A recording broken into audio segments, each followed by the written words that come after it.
പ്രിയ പ്രേക്ഷകർക്ക് സീരിയൽ ന്യൂസിലേക്ക് സ്വാഗതം. കൂടുതൽ സീരിയൽ ന്യൂസുകൾ അതിവേഗം ലഭിക്കുന്നതിന് ഈ ചാനൽ മറക്കാതെ സബ്സ്ക്രൈബ് ചെയ്യുക. ബെൽ ഐക്കൺ ക്ലിക്ക് ചെയ്യാൻ മറക്കരുത്. Do like, share and subscribe. തൻ്റെ തീരുമാനങ്ങളുമായി മുന്നിലേക്ക് പോവുകയാണ് അർജുൻ. ഇതേ തുടർന്ന് നയനയുടെ വീട്ടുകാരെ ചെന്ന് കാണുന്ന അർജുനും കുടുംബവും വിവാഹത്തിൻ്റെ കാര്യങ്ങൾ സംസാരിച്ച് തുടങ്ങുകയും ചെയ്യുന്നു. ഈ കാര്യം ഇതേ തുടർന്ന് അറിയാൻ ഇടയാകുന്ന ഗൗതം നന്ദയെ ചെന്ന് കണ്ടതിനെ തുടർന്ന് നന്ദ കാര്യങ്ങൾ കൈവിട്ടു പോയിരിക്കുകയാണ് എന്നും നയന വിചാരിച്ചതുപോലെ അല്ല എന്ന് പറയുകയും ചെയ്യുന്നു.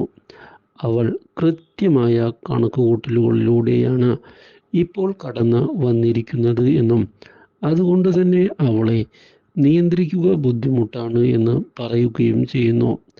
ഇതോടെ അർജുനെ ചെന്ന് കണ്ട് ഗൗതം കാര്യങ്ങൾ സംസാരിക്കുന്നുവെങ്കിലും അർജുൻ ഗൗതം പറഞ്ഞത് കേൾക്കാൻ തയ്യാറാകാതെ നയനയെ ഉപേക്ഷിക്കുകയില്ല എന്നുള്ള തീരുമാനത്തിൽ ഉറച്ചു നിൽക്കുകയാണ്. മാത്രവുമല്ല, പിങ്കിയുമായുള്ള ഡിവോഴ്സിൻ്റെ കാര്യത്തിലും താൻ തീരുമാനം എടുത്തിട്ടുണ്ട് എന്ന് അർജുൻ വ്യക്തമാക്കുന്നു. ഇതേ തുടർന്ന് പിങ്കിക്ക് അർജുൻ ഡിവോഴ്സ് നോട്ടീസ് അയച്ചിരിക്കുകയാണ്.